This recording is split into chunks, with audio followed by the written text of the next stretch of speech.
Sir আমি আসছি আমার মেয়ের ব্যাপারে একটু কথা বলতে। আমার মেয়ে স্টুডেন্ট, ওর ব্রেইন টিউমার। আ আপনার এখনকার ডক্টররা ট্রিটমেন্ট করতেছে বাট সার্জারির কথা একবার বলছিল।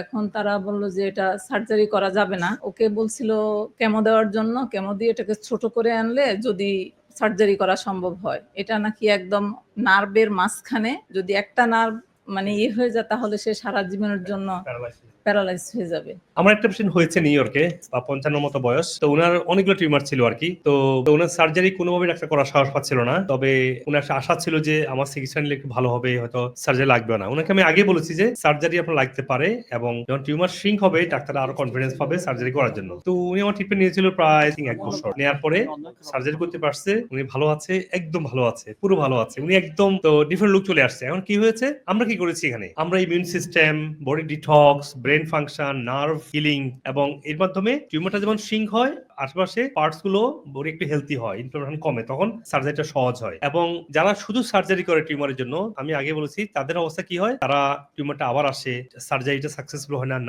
নার্ভ ইনজুরি হয়। তোমরা রাখবেন, এই জন্য বলছি আমাদের ট্রিটমেন্টটা কনভেনশনাল যে সোফার যে মেডিকেল ট্রিটমেন্ট এটাই ট্রিটমেন্ট আমরা একটু সাপোর্ট দিচ্ছি এটাকে সাকসেসফুলি আগে নেওয়ার জন্য। ইনশাআল্লাহ আপনি আমাদের ট্রিটমেন্টটা করেন, আল্লাহ ভালো করবে ইনশাআল্লাহ। দেখবেন